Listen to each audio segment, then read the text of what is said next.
In this particular case, of course, what you're referring to is the tweet from our Deputy Secretary of State, Christopher Landau, that the State Department has revoked the U.S. visas for the members of the Bob Vylan band in light of their hateful tirade at Glastonbury, including leading the crowd in death chants.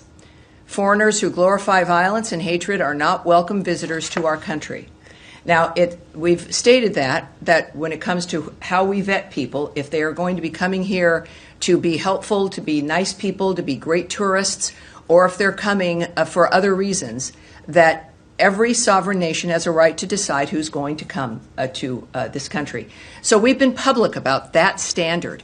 And this was a very public event that violated, as you've seen from the Deputy Secretary's tweet, that very basic standard about the nature of who we want to let into the country. That's all right. It is important the American people support us taking care about who comes here. And I think his tweet and the Secretary's language and his approach on the policy speaks for itself. On Glastonbury, just getting to the decision to revoke the visas, members of this administration, particularly the Vice President, have been very vocal about free expression, saying that even if things are hateful, particularly the Vice President took to task Germany and to a certain extent the UK, saying that there are laws that prohibit hateful content and insults, that those are inappropriate. What's the difference here? I think that, again, this is not about the nature of a concert, I suppose, but it really is about our standards, about who we let in the country.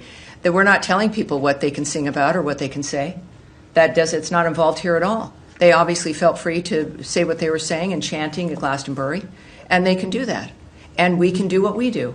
So it really is about the issue of national security, about issues of violence, the increase certainly of anti-Semitism, but of terrorism in general. In one other case of free expression, Hungary, Prime Minister Orban, who of course is a close ally of the president, tried to ban a pride parade this weekend. Well, when the vice president or any of us speak about the nature of policy, or I think what's important regarding freedom of expression, that's our plan and what we feel is important to convey, and then what countries do is their business.